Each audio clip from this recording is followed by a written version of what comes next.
পাগল, তুই আমার শাড়ি খুলে নিয়ে চলে গেলি।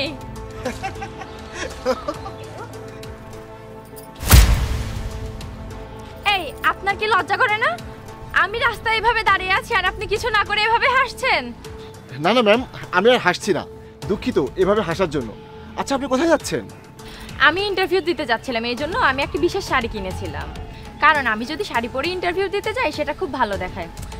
আর এখন আমাকে এইভাবে ইন্টারভিউ দিতে যেতে হবে। তুমি এক কাজ করো, তোমাকে এভাবে ইন্টারভিউ দিতে যেতে হবে না। আমি আমার বোনের জন্য একটা পোশাক নিয়েছিলাম, সেটা আমার কাছে আছে, তুমি এটা পরতে পারো। সত্যি? হ্যাঁ হ্যাঁ, তুমি পরবে। খুব হেল্প হবে, প্লিজ পোশাকটা আপনি আমাকে দিন, পরে আমি পরে আপনাকে পোশাকটি ফেরত দিয়ে দেব। হ্যাঁ অবশ্যই, এটা নাও।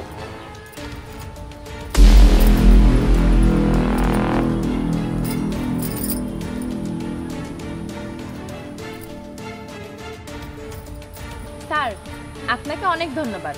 আপনি আমাকে কতটা সাহায্য করেছেন আপনি নিজেও জানেন না। আমার এই চাকরিটা খুবই দরকার, আমি অনেক দিন ধরে চাকরি পাচ্ছি না। যদি এই চাকরিটা পেয়ে যাই তাহলে আমার জন্য খুব ভালো হবে। যাই হোক, তুমি ইন্টারভিউর জন্য কোথায় যাচ্ছ? এখানে কাছে THM ফাউন্ডেশন আছে। ও চলো, আমিও ওইদিকেই যাচ্ছি। আচ্ছা ঠিক আছে স্যার, চলুন। আপনাকে অনেক অনেক ধন্যবাদ, আপনি না থাকলে যে আজকে কি হতো। যদি আজকে আমি চাকরিটা না পাই তাহলে আমাকে বাসা থেকে বের করে দেবে। আসলে আমি অনেক অর্থের অভাবে আছি। আমি 2 দিন ধরে কিছু খাইনি, আমাকে কিছু খেতে দিবেন? এই নাও, তুমি এটা দিয়ে কিছু খেয়ে নিও।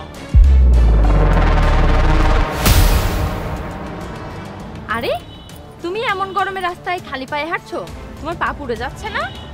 আমার কাছে খাবার টাকাও নেই, আপনি যা দিয়েছেন সেটা দিয়ে নিজের খাবার খাবো না স্যান্ডেল কিনবো? আমার কোনো সমস্যা নেই আপু, আমি এইভাবেই ভালো আছি। না না, তুমি এই টাকাটা রাখো, এটা দিয়ে তুমি একটা স্যান্ডেল কিনবে। আপনাকে অনেক ধন্যবাদ আপু।